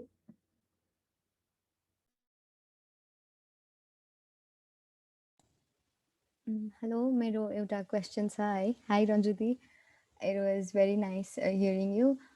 मेरो चाहिँ के क्वेसन छ भन्दाखेरि जस्तो हजुरले अब भन्नुभयो लाइक मेन त पेट्रिआर्की नै भइहाल्यो होइन, वुमेनहरू पोलिटिक्समा नआउने रिजन होइन, तर त्यो बाहेकको अरू चाहिँ के कस्तो रिजनहरू चाहिँ हजुरले देख्नु भएको छ? Because you're already in this नि त, त्यही भएर हजुरलाई त्यहाँभित्रको कुराहरू अलरेडी थाहा भइसकेको हुन्छ, हामी बाहिरबाट हेर्ने मान्छे भन्दा पनि। सो मेन रिजन चाहिँ हजुरले के लाइक आफ्नो पक्षबाट चाहिँ के लिस्ट आउट गर्नुभएको छ जुन कारणले चाहिँ वुमेनहरू नेपालको केसमा चाहिँ पोलिटिक्समा अगाडि बढ्न सकेको छैन? थ्याङ्क यू ओजस्वी। सो यो रिपिट हुन सक्ला होइन कारणहरू, र यो कारणहरू चाहिँ जुन 70 वर्ष अगाडि त्यो वुमेनहरू नआउने त्यो कारणहरूमा एडअप भएको छ, त्यही कारणहरू चाहिँ घटेको छैन क्या। जस्तै यो कल्चरली स्याङ्सन्ड सोसाइटीमा हो हामीहरू होइन, जहाँनिर चाहिँ कल्चरसँग रिलेटेड अधिकांश रोल चाहिँ वुमेनलाई दिएको छ, तर त्यही पोलिटिक्स भन्ने सेक्टर चाहिँ वुमेन फ्रेन्डली छैन। यसको चाहिँ मलाई लागेको एउटा इक्जाम्पल, श्राद्धे हुन्छ घरमा, श्राद्धे हुँदाखेरि चाहिँ both men and women have their own roles होइन, तर श्राद्धेको अधिकांश यो किचन सिचन सबैको काम गरेर त एकजना वुमेन पोलिटिसियन चाहिँ घर बस्नु पर्यो, तर उसले चाहिँ उता मिटिङमा चाहिँ मेरो घरमा यो रोल छ, so maybe we can postpone भनेर भन्न मिलेन, किनभने ऊ चाहिँ सङ्ख्यामा थोरै छ, मेनहरू धेरै छ। सो त्यस्तो हुन्छ त, जे परे पनि अब हामी मिटिङ सार्दिन त। अर्को यहाँ चाहिँ बेलुकाको मिटिङ एकदम धेरै हुन्छ, यो चाहिँ मैले पनि एक्सपिरियन्स गरेको कुरा होइन। बेलुकाको मिटिङ राखिदिइरहेको हुन्छ, I tend to go most of the time, sometimes when I have periods होइन, समटाइम्स मलाई क्राम्प्सहरू भइरहेको बेलामा आई मिस इट, अनि मलाई त्यो जान मन लाग्दैन। अनि अहिले मैले नोटिस गरिरहेको त्यो अधिकांश मिटिङ्सहरूमा त ओन्ली फिमेल त मै रहेछु होइन, अरू फिमेलहरू त रहन्छ, अनि म बढी फ्लेक्सिबल भएको हो त, अथवा उहाँहरूले चाहिँ त्यो मिटिङ हामी सबैलाई मिल्ने एउटा टाइममा चाहिँ राख्नै नसक्ने हो त। हुन चाहिँ धेरै बकमफुसे नै गफ हुने हो, अनि लेट मी टेल यु, बकमफुसे गफहरूबाट एकदम ठुल्ठुलो निर्णय हुन्छ, हुँदो रहेछ के होइन, बकमफुसे नै हो।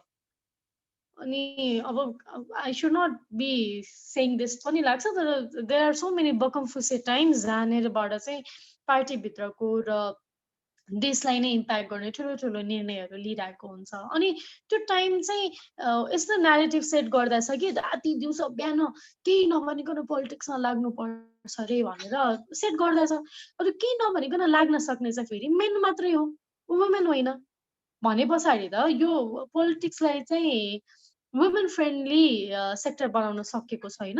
अनि अर्को चाहिँ ओजस्वी, यहाँ चाहिँ रिसोर्सेस खर्च हुन्छ, रिसोर्सेस धेरै चाहिन्छ, पैसा धेरै चाहिन्छ, फन्ड रेजिङहरू धेरै गर्नुपर्छ। र मैले याद गरेको चाहिँ मेनहरूको जति नेटवर्क छ फन्ड रेजिङहरू गर्नको लागि, रिसोर्सहरू लिएर आउनुको लागि, त्यति वुमेनको छैन। अनि त्यो नभएको कारणले चाहिँ हुन्छ नि, अब रिसोर्सेस नै छैन, कसरी जाने त चुनाव। मैले चाहिँ एउटा स्टडी गरेको थिएँ मेरो ब्याचलर्समा हुँदाखेरि होइन, अनि चुनावमा डिरेक्ट नउठ्नुको पछाडि चाहिँ धेरैजनाको रिजन चाहिँ पैसा धेरै नै खर्च हुन्छ, पार्टीलाई पनि बुझाउनु पर्छ, त्यो भएको भएर बरु समानुपातिक नै बस्छु भनेर नि बस्या भनेर पनि भन्नुभयो। जहाँनिर अब हामीले चाहिँ वुमेनलाई चाहिँ अलि रिसोर्सफुल बनाऊँ भने चाहिँ एउटा उपाय हुनसक्छ होइन। अर्को उपाय चाहिँ यो पोलिटिकल पार्टीलाई चाहिँ स्टेटले फन्ड गरिदिने, अथवा इलेक्सन चाहिँ कमसेकम स्टेट फन्डेड हुनु पर्यो भन्ने खालको लिएर आउन सक्यो भनेदेखि चाहिँ यो प्रब्लम को सल्युसन आउन सक्छ। तर नेपालको केसमा चाहिँ अहिले पोलिटिकल पार्टी नै स्टेटले फन्ड गरिदिने, इलेक्सन चाहिँ स्टेटले फन्ड गरिदिने भन्ने कुरा चाहिँ जनताले सुन्न पनि चाहँदैन। यो पोलिटिकल पार्टी चाहिँ एकदमै हेट गरिरहेको यो सिचुएसन हो। सो अलिकति बढी रिसोर्सफुल वुमेनलाई बनाउने र इलेक्सन कमिसनको चाहिँ अब्जर्भेसनलाई चाहिँ स्ट्रिक्ट बनायो भनेदेखि चाहिँ यो प्रब्लम सल्भ होला जस्तो लाग्छ। अनि मैले अहिले याद गरिरहेको चाहिँ यो एकदमै स्केरी सेक्टर पनि हो र एकदम अनसर्टेन सेक्टर हो। यहाँनिरबाट भोलिको ग्यारेन्टी छैन कि। सो मैले पनि if I look at myself 3 years back इलेक्सन्समा मैले ग्यारेन्टी भएर आफूलाई हाम फालेको होइन। I had passion, I had courage, मलाई भोलि के हुन्छ थाहा छैन, तर I think this is the right thing to do at this time भनेर मैले हाम फालेको होइन। भोट मलाई 5 भोट पनि आउन सक्थ्यो, 23,000 439 आयो, द्याट्स गुड फर मी, तर त्यो नआउन नि सक्थ्यो नि त। यो अनसर्टेन स्पेस भएको भएर पनि धेरै वुमेनहरूले चाहिँ त्यो करियर ग्यारेन्टी छैन र म लाग्दिनँ भनेर पनि हुन्छ नि आफूलाई बाँधिरहनु भएको मैले पाउँछु। र कहिले पनि रेजै भएको छैन कि सानैदेखि यो म चाहिँ वुमेन पोलिटिसियन बन्न सक्छु अथवा म चाहिँ कुनै दिन प्रधानमन्त्री बन्न सक्छु भने एकदमै बल्ल बल्ल बल्ल आइरहेको छ त्यो कुराहरू। ओजस्वी मलाई चाहिँ रिपिट भएको जस्तो पनि लाग्छ, तर न्यू थिङ्सहरू एडै भएको छैन कि कारणहरू किन छैन वुमेन आइरहेको छैन भन्नेमा। Thank you the. Okay, I think you have touched upon general challenges that women face in Nepali politics ma, अनि अब तपाईकै कुरा गर्दाखेरि हैन, like I think on a personal level, would you mind sharing what are the major challenges you have faced or you have been facing as a woman in Nepali politics based on your gender? So I think this question was from Shreya and Vijay both. मलाई चाहिँ त्यो अलिक बढी patronising गरिरहने बेला बेलामा होइन, अनि त्यस पछाडि चाहिँ मेरो पर्सनल स्पेस याद नगरिदिने कुरा चाहिँ एज अ वुमेन नै बढी उनीहरूले गरेर हो भन्ने मलाई लाग्छ। अनि अर्को चाहिँ एभ्री टाइम मेरो कुनै प्रोग्राम होस्, एभ्रिथिङ होस्, तपाईँको बिहे कहिले हुने, अनि तपाईँको पार्टनरको किन हो, त्यो क्वेसन्सहरू चाहिँ मेरो मेल पोलिटिसियन नेतालाई किन आउँदैन, मलाई किन आउँछ कि why am I always related to marriage and all the stuffs. त्यो पनि फेरि एकदम पर्सनल कुरा हो, त्यो तपाईँले सोध्नलाई मैले राइट चाहिँ दिएको छैन भनेदेखि सोध्न भएन, तर सोधे पनि मलाई चाहिँ किन वाइ। अनि मेरो फेसबुकको पोस्टहरू हेर्नुभयो भनेदेखि मोस्ट अफ द टाइम्स होइन त्यहाँनिर चाहिँ तिमी बच्चा पाएर बस, अब तिमी चाहिँ घर धन्दा गरेर बस, अब तिम्रो काम छैन भन्नुहुन्छ। अब मैले यसलाई 2 तरिकाले हेर्छु। एउटा त उनीहरूले मलाई पोलिटिसियनको रूपमा देख्न सकेनन्, देख्न चाहेनन् भन्ने कुरा। अर्को चाहिँ घर धन्दा गरेर बस्नु र बच्चा पाएर बस्नु चाहिँ एकदम इजी जब हो भन्ने कुरा भनिरहेको छ कि द्याट्स नट इजी जब नि त। त्यो पनि हामीले बाहिर जति जब गर्छौँ नि त्योभन्दा कयौँ गुणा एनर्जी, एफर्ट, रिसोर्स लाग्ने काम हो नि त होइन। सो फाइट चाहिँ निरन्तरको छ के। सो बिहे नै गर्यो भने पनि त्यो त एकदमै हुन्छ नि मान्छेलाई इम्प्याक्ट गर्ने कुरा हो, रिसोर्स जाने कुरा हो, एफर्ट जाने कुरा हो। बच्चै जन्मायो भने पनि त्यो इक्वली एफर्ट जाने कुरा हो होइन। सो वुमेनले गर्ने हरेक क्षेत्रको काम चाहिँ इफोर्टको काम हो। त्यसलाई चाहिँ भ्याल्युमा हेऱ्यो भनेदेखि चाहिँ अब क्यापिटलिजम भएको क्षेत्रमा भ्याल्युमै हेऱ्यो भनेदेखि पनि त्यो एकदम महँगो काम हो भनेर इस्टाब्लिस गर्न चाहिँ द्याट्स अ निरन्तर fight for me as a female politician. अर्को चाहिँ मेनहरूको सङ्ख्या अलिक बढी र उनीहरूले चाहिँ फिमेलको एजेन्डा, वुमेनको एजेन्डा मेनली बोक्न हिचकिचाउने, वुमेनको एजेन्डा भन्ने बित्तिकै हामीहरूलाई हेर्नेले पनि मलाई चाहिँ क्वाइट च्यालेन्ज दिन्छ बेला बेलामा। अनि अर्को इन्ट्रेस्टिङ कुरा, मैले अब स्वाभाविक रूपमा मैले जे फेस गरिरहेको हुन्छु एज अ वुमेन, मेरो हेल्थमा पर्ने इम्प्याक्ट्सहरू मैले त रिलेट गर्न सक्छु नि त अरू फिमेल्सहरूसँग। सो मैले त्यो बारेमा बोल्नु एकदम स्वाभाविक हो जस्तो मलाई लाग्छ होइन। तर मेन नेताहरू आएर चाहिँ तिमी महिलाको मात्रै नेता हो त भनेर प्रश्न सोधिदिनुले चाहिँ अनि मलाई एकदम गाह्रो असहज र त्यो स्पेसमा चाहिँ म सफोकेट भए जस्तो फिल गराउँछ र आई रियलाइज कि त्यो मलाई मात्र भएको रहेछ कि मभन्दा अघिल्लो पुस्ताको फिमेल पोलिटिसियन्सहरूलाई पनि त्यही नै एकदमै धेरैचोटि भएको रहेछ अनि मैले यसको सल्युसनको रूपमा देखेको त अब त्यो मेन पोलिटिसियन्सहरूलाई अवेर गर्दै लाने प्लस म जस्तै फिमेलहरूको सङ्ख्या बढाउने जसले गर्दाखेरि चाहिँ एटलिस्ट हामीसँग रिलेटेड मुद्दा आयो वुमेनसँग रिलेटेड मुद्दा आयो भनेदेखि चाहिँ त्यसमा हामीहरू सबैजनाले एकै स्वरमा चाहिँ हुन्छ नि एक्ट गर्न सकौँ बोल्न सकौँ जस्तो चाहिँ मलाई लाग्छ Okay. Our youth and politics तिर जाँदाखेरि चाहिँ Shiraz has a question. What do you have to say to the youths who think that politics is not a healthy career choice? मैले अघि नै भनिसकेँ होइन नेपालको हकमा चाहिँ it's an uncertain sector it's an uncertain career path so यही certain हो भने मैले भन्नु अब त झन् अस्तिको प्राइम मिनिस्टरको एक्ट पछाडि मैले त त्यो भन्न सक्दिनँ I myself can not say that होइन त्यही भएर म अगेन अगेन के इन्सिस्ट गरिरहेको छु भनेदेखि नेपालको साउथ इस्ट एसियाकै पोलिटिक्समा आउने हो भने पनि पोलिटिक्स भन्दा बाहेक पनि आफूसँग केही लिएर आउनुपर्छ है सो द्याट हामी चाहिँ ह्याङ्गिङ गार्डनमा नबसौँ सो द्याट हाम्रो लाइफ चाहिँ हामीले नै यो भएन भनेदेखि एटलिस्ट वी सुड सर्भाइभ नि त लाइफमा so we can do something else भनेर पनि आउनुपर्छ भन्ने नै म त्यसमा नै आई इन्सिस्ट होइन अनि अर्को कुरा चाहिँ नेपालको हकमा मात्र होइन सबै ठाउँमा चाहिँ पोलिटिक्स भनेको चाहिँ अलिक बढी डिमान्डिङ ठाउँ हो कि सो हामीबाट चाहिँ यसले एकदम धेरै डिमान्ड गर्छ कि एभ्री टाइम बोलिदियो एभ्री टाइम एक्ट गर इमर्जेन्सी परेछ हेल्प गर्न एभ्री टाइम सो यो चाहिँ बढी सर्भिङ नेचरले आउनुपर्ने क्षेत्र हो जस्तो लाग्छ मैले बुझेको मैले अनुभव गरेको र मैले यसबाट के पाउँछु भन्ने कुरा चाहिँ त्यो नसोचेर बसे हुन्छ बरु होइन किनभने I don't know and never know यसबाट केही आउँछ आउँदैन र म यसबाट केही आउँछ भनेर आएको पनि होइन तर बाहिर हेर्ने हो भनेदेखि चाहिँ पोलिटिक्स चाहिँ करियरकै रूपमा गएको छ नि त they are earning well from they are not only earning money they are earning respect पनि नेपालको हकमा त सबैभन्दा जरुरी चाहिँ त्यो रेस्पेक्ट नै ओन गर्न पाइरहेको छैन पोलिटिक्स गर्छ भन्ने बित्तिकै पिपल टेन टु हुन्छ नि डिस्ट्यान्स देमसेल्फ होइन फ्रम अस सो या मलाई चाहिँ एकदम स्योर सर्ट करियर पाथ यही हो भन्दा पनि make sure you have something else besides politics to if you entering politics भन्ने लाग्छ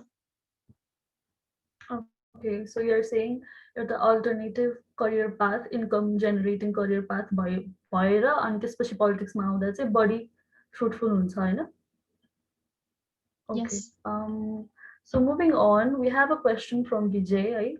While the party you belong to is fairly new and has many young people in the leadership, do you think Vivek Shilshraja party will be immune to the gerontocracy in the future? Thank you so much for asking this. I mean, please ask this question to other fellow leaders of my party too. I know. Well, I am one of the responsible party leader.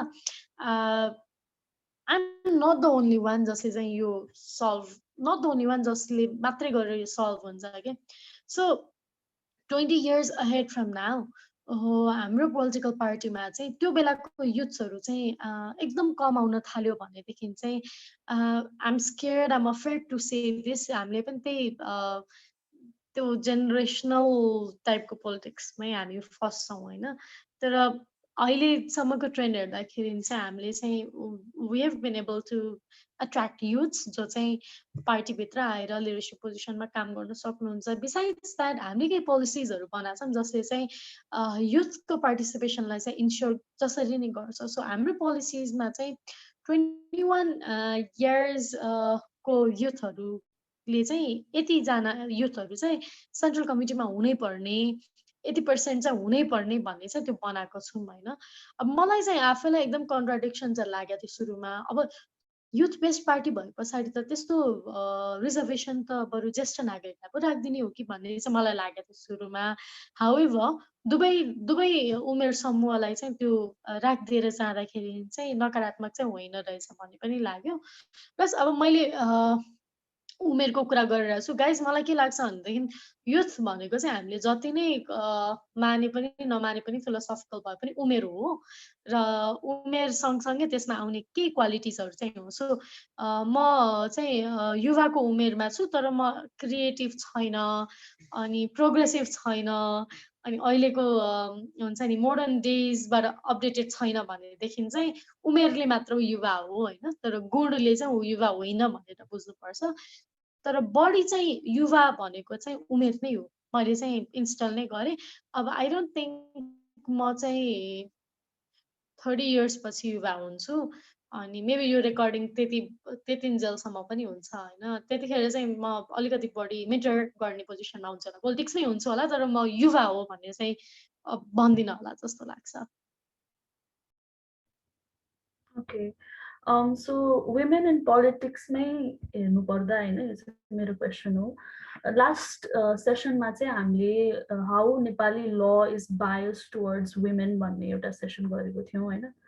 अनि यो यस्तो bias लजहरू अब चाहिँ citizenship लमै तपाईँले भन्नुभयो biasness छ हैन। अनि त्यसपछि जस्तै अब अस्ति एउटा बिलको पनि कुरा, इमिग्रेसन बिलको पनि कुरा आयो जुन चाहिँ वुमेनहरूप्रति बायस थियो हैन। यो यस्तो जुन बायस लहरू बनिन्छ, बायस बिल्सहरू पास हुन्छ अथवा like even they are thought of हैन, यो चाहिँ यो डिसिजन मेकिङ लेभलमा पावर भएको लेभलमा चाहिँ वुमेन नभएकोले गर्दा हो कि like what do you think about it? Pragya, you so right. Women नभएको र भएको वुमेन पनि मिसिगनिस्ट भएको भएर हो खासमा यहाँ। अनि त्यो इमिग्रेसनसँग रिलेटेड लको पछाडि हेऱ्यो भनेदेखि पनि त्यो ल मेकर्सहरू सबै मेन मात्रै हुनुहुन्छ होइन। अनि हिल पहाडे ब्राह्मणवादी भन्ने एउटा टर्म छ होइन। एक्ज्याक्टली, सरी गाइज, ब्राह्मण साथीहरू हुनुहुन्छ भनेदेखि हामी यहाँहरू कसैलाई पनि भने होइन, तर त्यो एउटा टर्म छ क्या, त्यो एउटा कन्सेप्ट हो होइन। सबैजना चाहिँ हुनुहुन्थ्यो क्या त्यो ल बनाउनेको पछाडि। अनि इनफ्याक्ट सिटिजनसिप लकै केसमा पनि त्यसलाई डिफेन्ड गर्नेहरूले चाहिँ राष्ट्रवादको तकमा दिएको थियो अनि राष्ट्रघाती भनेको छ क्या मलाई पनि होइन। किन भन्दा मैले आमाको नाममा नागरिकता मागेँ अरे। मैले आमाको नाममा नागरिकता मागे पछाडि चाहिँ हाम्रो खुल्ला सिमाना छ अनि त्यो भएको भएर हाम्रो अब झन् तराईमा चाहिँ रोटीबेटीको सम्बन्ध छ। सो धेरै चाहिँ इन्डियाबाट आउने बुहारीहरू उनीहरूसँग आफ्नै थ्योरी बनाएको छ कि आफ्नै थ्योरी बनाएको छ होइन। अनि अर्को चाहिँ के बनाएको छ भनेदेखि अब जस्तै मैले कोसँग विवाह गर्ने नगर्ने भन्ने पनि उनीहरूले तोकिदिन्छु भन्ने जस्तो बनाइदिएको छ क्या।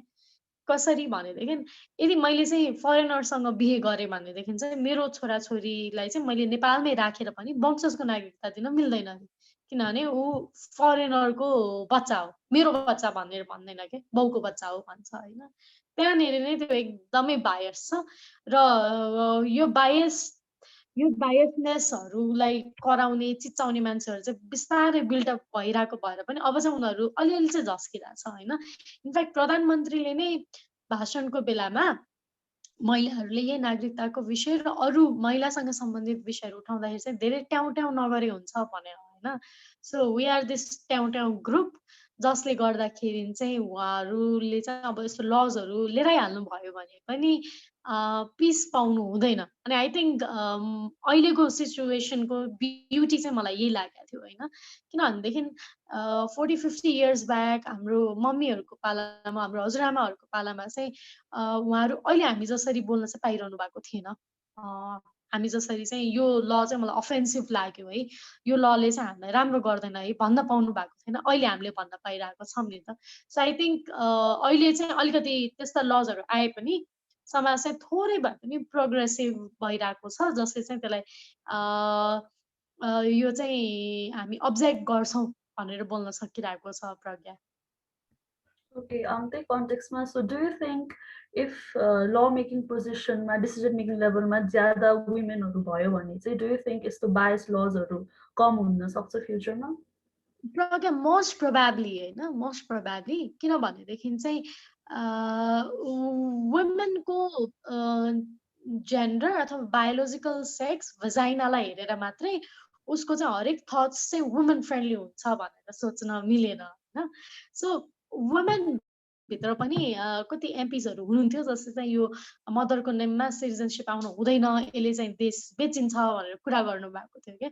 सो उहाँहरूलाई हेर्दाखेरि त हुन्छ नि वुमेन भइकन नि यस्तो बोल्ने जस्तो मलाई चाहिँ लागिरहेको थियो। So I will again go back to मैले सुरुमा भनेको कुरा, उहाँहरूको आफ्नो भ्याल्युज के हो त?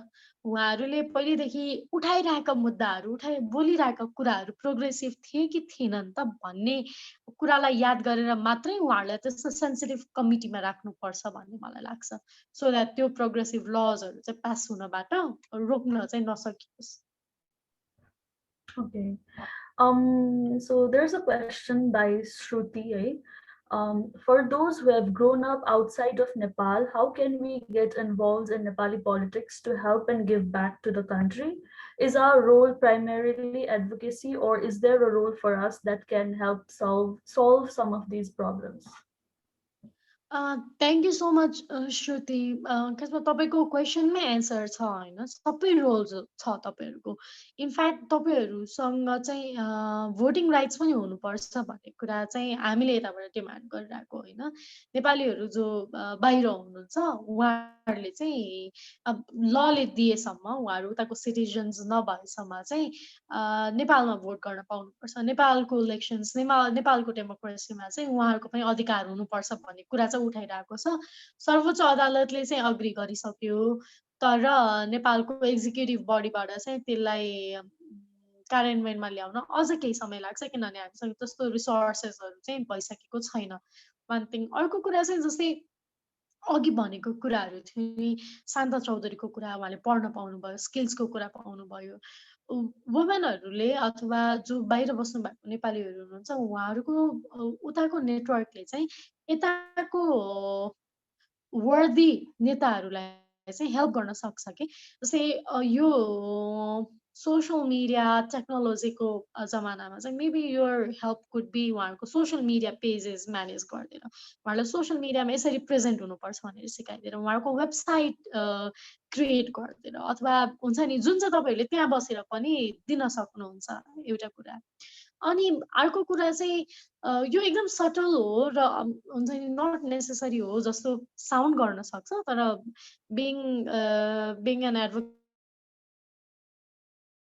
अफ मेन्टल हेल्थ मलाई नेसेसरी लाग्ने चाहिँ उहाँहरूलाई एप्रिसिएट गरिदिएर, उहाँहरूलाई वी आर वाचिङ यु होइन, अनि हामीलाई चाहिँ तपाईँको कुरा राम्रो लागिरहेछ, अनि त्यसले केही न केही पोजिटिभ कुरा चाहिँ दिइरहेको छ भन्ने समटाइम्स आउट अफ नोवेयरको मेसेजेसहरू चाहिँ तपाईँले पठाइदिनु भयो भने पनि that would be a great help जस्तो मलाई लाग्छ कि।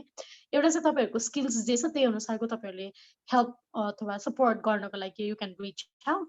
अर्को चाहिँ यस्तो मुद्दाहरू आयो भनेदेखि चाहिँ तपाईँहरूले त्यहीँबाट पनि बोलिदिनुपर्छ। तपाईँहरूले त्यहीँबाट पनि तपाईँहरूले बोल्ने भनेको सोसियल मिडियामा लेखेर हो, तपाईँहरूको यो ग्रुपबाट चाहिँ हुन्छ नि मेबी एउटा स्टेटमेन्ट रिलिज गरेर हो, अनि तपाईँहरूले त्यहाँ बसेर नेपालको साथीलाई फोन गरेर मैले चाहिँ यो पोलिटिसियन्सहरूलाई हेरिरहेको छु, वुमेन पोलिटिसियन्सहरूलाई, they seem to be nice, maybe you can vote for them भनेर हो क्या। So there are multiple ways तपाईँहरूले त्यहाँ बसेर पनि यताको पोलिटिक्समा चाहिँ इन्टरफियर गर्ने, कन्भिन्स गर्ने र तपाईँहरूले जुन प्रोग्रेसिभ लजहरू छ पास हुनुपर्छ भनेर बुझ्नु भएको छ त्यो पनि पास गराउन सकिन्छ।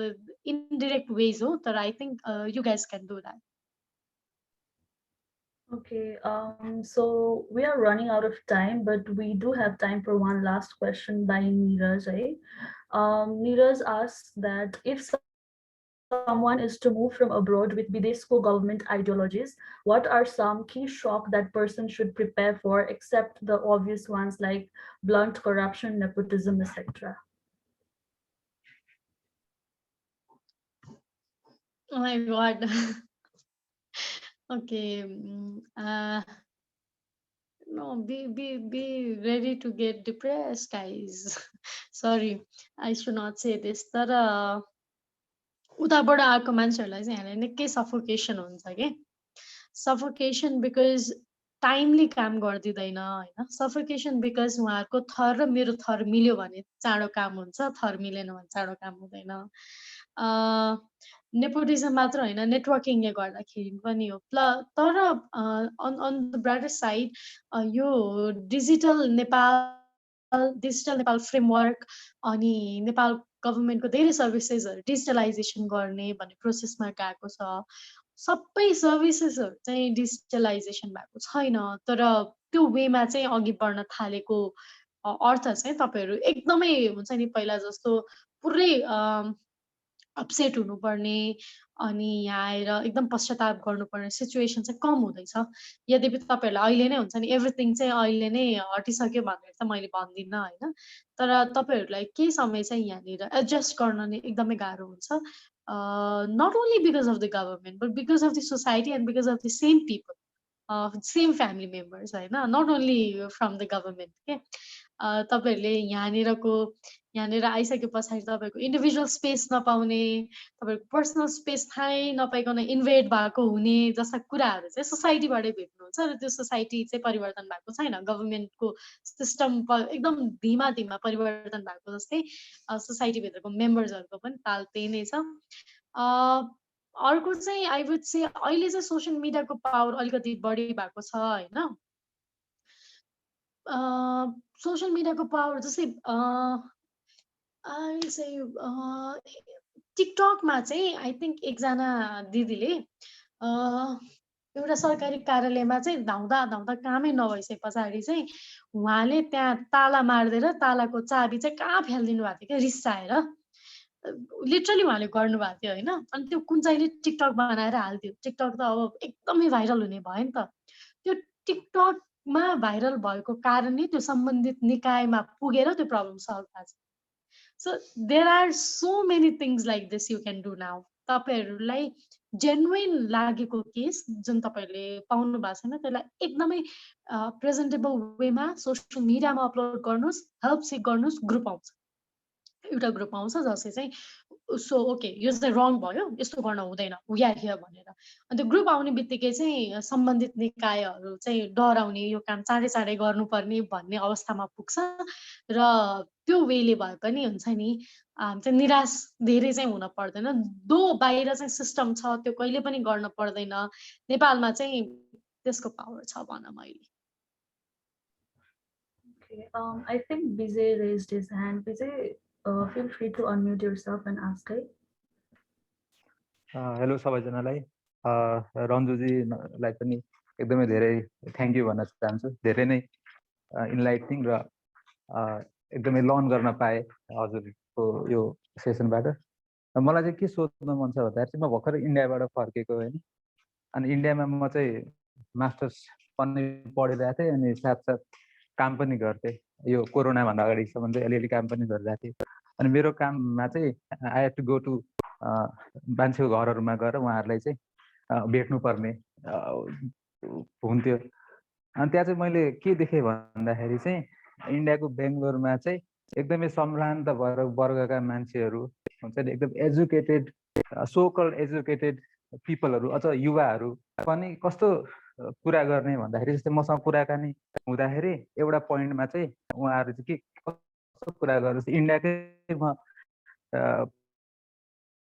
पोलिटिक्सको कुरा गर्दाखेरि चाहिँ उहाँहरूले चाहिँ एकदमै एजुकेटेड युथहरूको कुरा गर्दै थिएँ। म एकदम आइभी लिग इन्स्टिट्युसन्सबाट पढेर आएर इन्डियामा सेटल भएका मान्छेहरू पनि यसमा पर्छन्।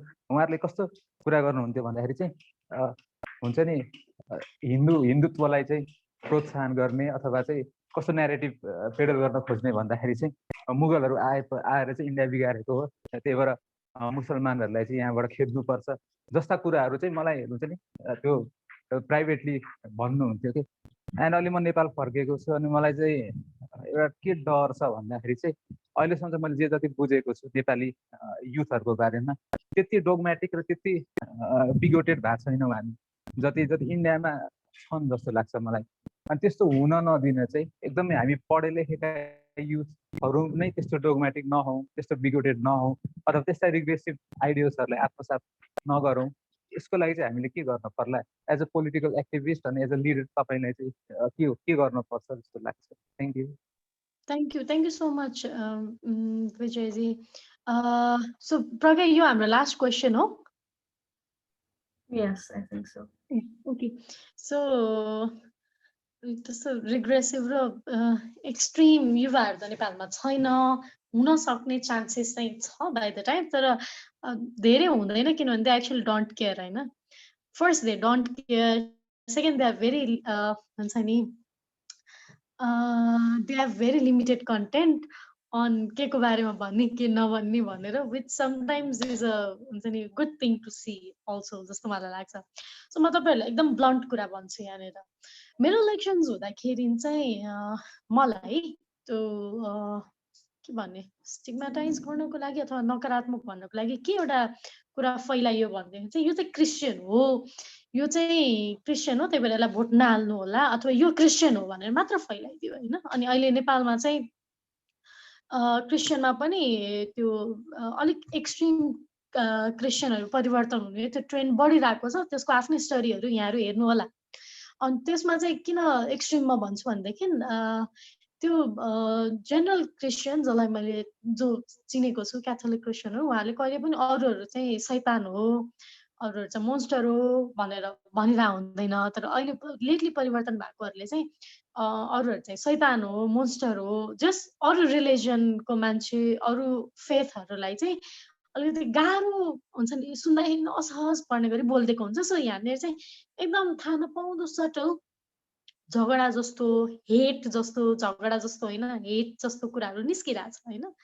अनि मेरो इलेक्सन्सको बेलामा त्यो भन्यो, हुन त म क्रिस्चियन होइन, म सानैदेखि आम हिन्दू भनेर लेखिरहेको, अब भजन कीर्तन गर्ने एभ्रिथिङ, तर क्रिसमसको बेलामा ह्याप्पी क्रिसमस, मेरी क्रिसमस भनेर हुन्छ नि चर्च गएर नमस्ते गर्न पनि असहज नभएको मान्छे हामी त, त्यो एकदम फ्लेक्सिबिलिटीमा हुर्केको मान्छे। तर रन्जु क्रिस्चियन हो भनेर फैलाइदिँदाखेरि चाहिँ मैले अहिले आफूलाई सोध्ने कुरा, मैले चाहिँ किन स्ट्रङली डिफेन्ड गर्न पर्यो भन्ने कुरा मलाई नै अहिले काउन्टर थट्स आउँछ के क्रिस्चियन हुनु नराम्रो हो, के अन्य धर्म हुनु, हिन्दू धर्मभन्दा अन्य धर्म हुनु नराम्रो हो, यो नराम्रो हो भन्ने कुरा यदि कहीँबाट बिल्डअप भइरहेछ भने यही हो एक्सट्रिमिजम। र यो हालिदिएको भन्ने पनि थाहा छ, उसलाई त भोट बढी पाउनु पर्यो नेपालमा, त त्यो एकदम धेरै गर्दा रहेछ। मलाई केही मेरो इलेक्सन्सको 1 वर्ष पछाडि एउटा भाइले आएर, मैले त्यो फलानु पार्टीको सोसियल मिडिया मार्केटिङ गराएको थिएँ र मेरो काम नै तपाईँ रिलेटेड हेट पोस्टहरू पोस्ट गर्नु थियो भनेर उसले मलाई लिटरली भनेको छ आएर होइन। So I know where that is coming from. तर धर्मकै कुरा गर्दाखेरि पनि यो धर्मभन्दा यो धर्म सुपेरियर हो भन्ने कुरा नै एक्सट्रिमिजममा गयो। नेपालको केसमा त्यो बढिरहेको छ र हिन्दू धर्मले चाहिँ कहिले पनि वेद अथवा वेद त अब हिन्दूकै होस् भनेर पनि राखिसक्यो होइन, तर अरूले पढ्न हुँदैन, यो गर्नु हुँदैन, कहिले पनि भनेको छैन। तर सटल वेमा चाहिँ हामी यिनीहरूभन्दा अलिकति माथि छौँ, त्यही भएर हाम्रो सिस्टम यहाँ हुनपर्छ, त्यही भएर हिन्दू राज्य हुनपर्छ भन्ने मास बढ्दै गइरहेको छ। यो तपाईँहरूलाई अहिले भन्नै पर्ने, बुझाउनु पर्ने कुरा। तर मान्छेहरूले चाहिँ हिन्दू राज्य हुनुपर्छ भन्ने पछाडिको लजिक कहाँनिर पाइरहेछन् भनेदेखि चाहिँ उनीहरूले रिजन दिइरहेछन् भने, किनभने क्रिस्चियन बढ्यो, सो क्रिस्चियन बढ्यो भनेर हिन्दू राज्य हुनुपर्छ हो भन्ने is my counter question. Christian किन बढिरहेछ त, हो चाहिँ के भन्नेतिर नो वान इज गोइङ होइन। क्रिस्चियन बढ्नु भनेको हाम्रो लागि खतरनाक हो, कसरी खतरनाक हो भन्ने क्रिटिकल क्वेसनहरू चाहिँ गरिरहेको छैन। हामीले गर्न सक्ने भनेको क्रिटिकल क्वेसन हो एउटा। अर्को चाहिँ अब आई डोन्ट नो यहाँ कतिजना एथिस्ट हुनुहुन्छ, एथिस्ट भनेकै विश्वास नगर्ने त हो नि होइन। कतिजना एथिस्ट हुनुहुन्छ, कतिजना चाहिँ विश्वास गर्ने हुन्छ, मलाई थाहा छैन। म चाहिँ कता कता आस्तिक हो कि जस्तो लाग्छ, तर नास्तिक पनि होइन, आस्तिक पनि एकदम धेरै होइन, मिक्स क्याटेगोरीमा पर्ने मान्छे हो। यद्यपि म चर्चमा गएर पनि नमस्ते गरेपछि ओम भुर्भुवः स्वाहा नै भन्दो रहेछु, मलाई आउने भनेको त्यही हो होइन। यो चाहिँ मिक्स्ड सोसाइटी भएको ठाउँमा बिस्तारै चाहिँ हेट बढिरहेको छ। यो दुईवटा कुराले क्रिस्चियनिटी बढिरहेको छ र हिन्दू राज्य स्थापना गर्नै पर्छ भन्ने रिजिडिटीले चाहिँ बढिरहेको छ। र तपाईँ हामीले सोध्ने गर्ने प्रश्न भनेको चाहिँ क्रिटिकल प्रश्न हो। यदि कसैले कोही चाहिँ यो क्रिस्चियनै हो भनेर भनिदिइहाल्यो भने पनि हामीले सोध्ने प्रश्न भनेको चाहिँ भयो भने चाहिँ गलत के हो त भन्ने प्रश्न हामीले सोधिदिनुपर्छ। कसैले हिन्दू नै हो भनेर भन्यो भने पनि गलत चाहिँ के भयो त भन्ने प्रश्न सोध्नुपर्छ। हाम्रो लडाइँ भनेको चाहिँ कोही हिन्दू भयो कोही क्रिस्चियन भयो भन्नेसँग होइन। हिन्दू क्रिस्चियन भइसकेपछि पनि उहाँहरूको यदि कल्चर्समा चाहिँ मान्छेलाई नै त्यो हुन्छ नि मानवता विरुद्धकै केही एक्टिभिटिज छ भनेदेखि चाहिँ हाम्रो लडाइँ त्योसँग हो कि। अदरवाइज आफ्नो फेथ छ होइन, कसैले चाहिँ धुप बालिरहनु भएको छ, कसैले मैनबत्ती बालिरहनु भएको छ, द्याट्स ओके। मान्छेले आफ्नो हुन्छ नि पिस फाइन्ड आउट गरेको हो नि त। सो विजय चाहिँ our question should be critical. यो भयो भने के हुन्छ, भएन भने के हुन्छ भन्ने कुरा। र तपाईँले त्यो बेङ्गलोरको आइभी लिग्सबाट पढेर आएकोहरूले पनि त्यस्तो गर्यो भन्नुभएको केसमा चाहिँ त्यो चाहिँ एक्सट्रिमिजम, एकदमै एक्सट्रिमिजम हो। र अब तपाईँले त्यसमा कति बोल्न सक्नुभयो सक्नु भएन आई डोन्ट नो। त्यस्तो नै चाहिँ नेपालमा एक्ज्याक्टली भएको छैन। तर मैले तपाईँहरूलाई यहाँ भन्दाखेरि चाहिँ हुँदै हुँदैन भन्ने जस्तो सिचुएसन छैन। सो तपाईँहरूले हामीले गर्ने भनेको चाहिँ क्वेसन हो र सम्झाउने हो। हामीले फ्यामिलीमा कुनै दिन यस्तो कुरा उठ्यो भनेदेखि पनि हामीले केही न केही हिसाबमा चाहिँ आफ्नो काउन्टर थट्स दिएर उहाँहरूको विचारमा चाहिँ ट्रिगर गर्नुपर्छ जस्तो मलाई लाग्छ। There are so many things होइन। अनि अहिले चाहिँ I'm being conscious about this being recorded. यो मैले रेकर्डेडमा कति कुराहरू भन्न मिल्दैन पनि होइन। यो 2072 को संविधान बन्नुभन्दा अगाडिका केही धार्मिक सङ्घ सङ्गठनहरूबाट भएका कुराहरू पनि देयर समथिङ्स। तर यो रेकर्डेड भएको भएर आइएम बिङ कन्सियस अनि मैले भन्न सकिरहेको छैन। आई थिङ्क म यति नै भन्छु। All right, wow, that was really insightful and great questions by the participants. Hey, Ani, thank you so much, Ranju. We have come towards the end of the session, and yeah, I'm sure like you have more questions, so please feel free to reach out to Nepali Women in Computing, and we can pass those questions along to Ranju. And you can also always reach out to Ranju directly. Having said that, actually, if it's possible, can you please turn on your camera, Sobizana, so that we can take a picture, right?